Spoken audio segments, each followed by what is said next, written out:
Escuta, você também entrou naquele modo de se desligar de notícia? De não aguentar mais, de querer bloquear, mudar a sintonia, descansar? Normal, viu? Até os mais junk de política ficaram exaustos depois de 2022. Na verdade, foi um acúmulo, né? De 2013 para frente, a gente meio que viveu numa febre. Tudo era urgente, era inédito, grave. Mas o ápice foi mesmo 2022. O medo de ver a democracia simplesmente ruir nos mobilizou integralmente e nos esgotou. E ainda teve o 8 de janeiro, aquele assombro diante do que uma multidão turbinada de ódio pode fazer. Só que aí as instituições reagiram, o novo governo começou de fato, o ex-presidente foi diminuindo de importância. O noticiário retomou sua rotina de relações entre Congresso e Executivo, essas coisas que a olhos não apaixonados são pura chatice.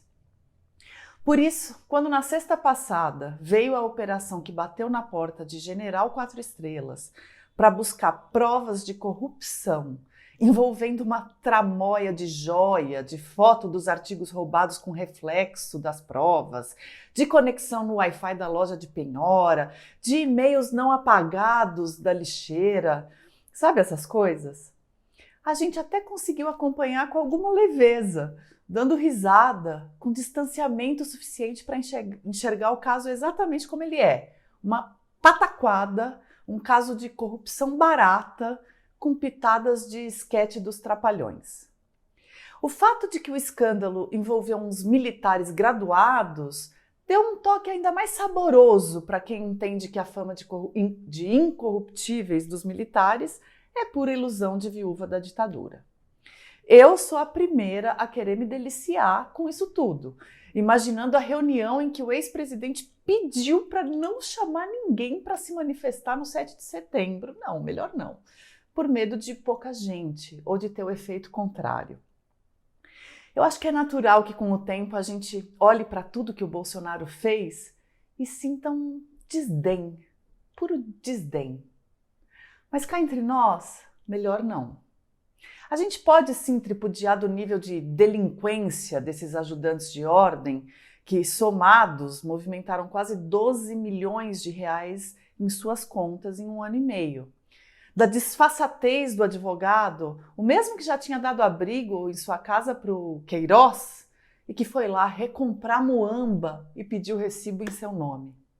Do maquiador escudeiro que defende a ex-primeira-dama quando ela é perguntada das joias num Outback.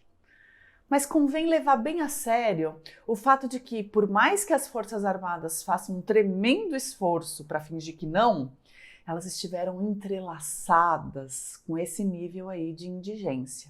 Mais que isso, endossaram, estimularam, pariram e alimentaram um governo genocida, corrupto e golpista.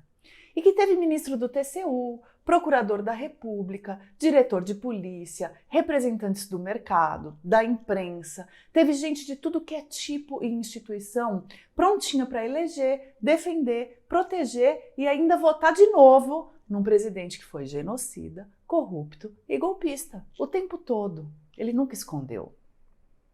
Milicos malucos, delações despremiadas, tá difícil acompanhar a política nacional nesse clima de final de temporada de série de ação.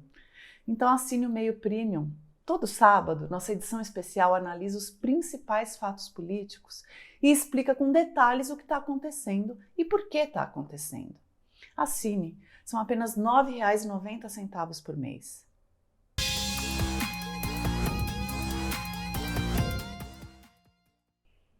Olha, se você não deu pelo menos umas 2 ou 3 boas risadas com os detalhes do esquema de venda de joias surrupiadas pelos bolsonaristas, talvez você não tenha acompanhado tão de perto assim. Porque é muito engraçado.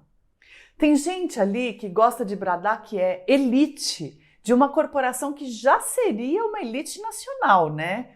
Como se chegar a general ou qualquer alta patente do exército fosse prova de QI. Os caras cometeram uns erros muito mirins. Deixaram prova de tudo que é tipo. A Polícia Federal só teve o trabalho de puxar o fio da meada e o esqueminha se desenrolou inteiro. Mas para quem esteve atento ao histórico de denúncias contra o ex-presidente em sua vida pré-Planalto, não é surpresa alguma. Os Bolsonaros nunca foram gênios do crime, seu entorno tampouco. Rachadinha, Val do Açaí, homenagem a milicianos que depois aparecem envolvidos em assassinatos. Eles não só nunca se esforçaram para esconder seus malfeitos, como usaram alguns para se promover politicamente. É aquele modus operandi de cometer os crimes da forma mais descarada possível para levantar a suspeita pela via do não é possível, se fosse crime eu acho que eles não fariam assim na cara dura. Fizeram o tempo todo e fazem. O que é espantoso para mim não é a disfarçatez da família Bolsonaro e de seus agentes operacionais. É mais o tanto de gente que topou isso aí em nome do antipetismo, né? A começar pelos militares, que agora ficam fazendo força para lavar as mãos, para dizer que não é bem assim, que não compactuam com isso. Ora, façam-me o favor. O bolsonarismo como força mais viável do antipetismo nasce com o endosso de um general, o Vilas Boas, naquele tweet. E culmina com a mulher do Vilas Boas em acampamento golpista. No meio, teve general, o ministro da Saúde, da política mais genocida de que se tem notícia no enfrentamento da pandemia. Pazuello era general também. Teve general Heleno no GSI, teve general Luiz Ramos na Secretaria da Presidência, teve general para todo gosto, para todo lado. E teve, conforme revelado hoje pelo colunista Guilherme Amado, encontro dos comandantes das Forças Armadas em pelo menos 3 ocasiões com Bolsonaro depois de ele perder a eleição. Escondido, fora da agenda oficial. Ninguém se encontra escondido se for para tratar de assunto legítimo. Bolsonaro ainda era presidente da República, ele podia ter feito encontros institucionais com os comandantes o quanto quisesse. Mas se ele escondeu da agenda pública, é porque não tinha nada institucional rolando ali.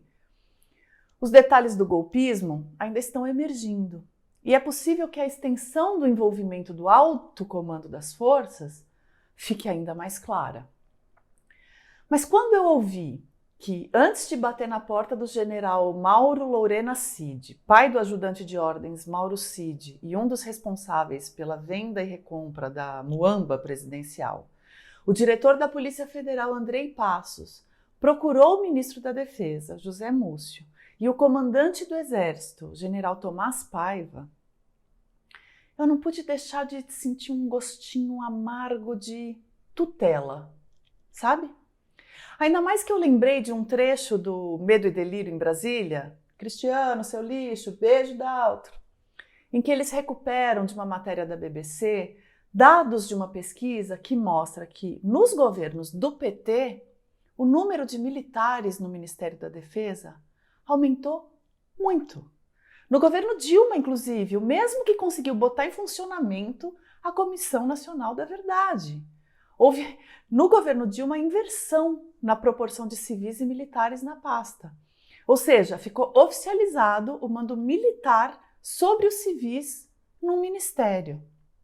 É evidente que Temer e Bolsonaro, então, pioraram muito a situação, a ponto de um alto comando das forças chegar ao fim do governo Bolsonaro à vontade para, aparentemente, conspirar contra a democracia sem muito constrangimento, só escondendo da agenda oficial mesmo. Lula assumiu a presidência tendo ganho por pouco, sem poder fazer movimentos bruscos. Estava tudo muito incerto ainda. Botou Múcio no cargo de ministro e ele cometeu erros logo de cara, falando que tinha gente bacana na porta do quartel, deixando o golpista acomodado no governo um tempão antes de demitir. Mas agora tem, com a crescente desmoralização dos militares, uma oportunidade de ouro de reduzir drasticamente seu poder político ao tamanho que ele deve ter, que é zero, nenhum. Forças Armadas são burocracia de Estado. Vamos repetir esse mantra. E por que isso é importante? Por que Lula tem que diminuir o poder dos militares? Porque mesmo que o bolsonarismo sofra o apagão político que se desenha conforme esses escândalos vão surgindo, a força antipetista continua existindo, em busca de um representante qualquer. Na esgotosfera, sim, eu fui lá visitar para você não ter que ir. O papo é de que o PT está acabando com a economia, provocando apagão, aumentando o preço da gasolina, o que pode soar absurdo para quem acompanha o noticiário, mas a gente tem que se lembrar que tem gente que se informa só por esses perfis e nessa bolha. Mas ainda mais forte que isso, a estratégia é ligar o PT, Lula, Flávio Dino, etc., ao narcotráfico, à violência armada. Esse discurso delirante segue muito forte por lá. E agora está abastecido pelo assassinato do candidato do Equador à presidência e turbinado pela vitória do extremista Javier Milei nas prévias argentinas. Mesmo que Bolsonaro se inviabilize como nome da extrema-direita, tem um pulso de morte que não deixou de existir e que está em busca de quem o conduza como força política. As Forças Armadas seguem dispostas a apoiar quem quer que apareça para ser esse líder. É hora de aproveitar, sim, essa fragilidade e ir tirando os militares do poder, de vez.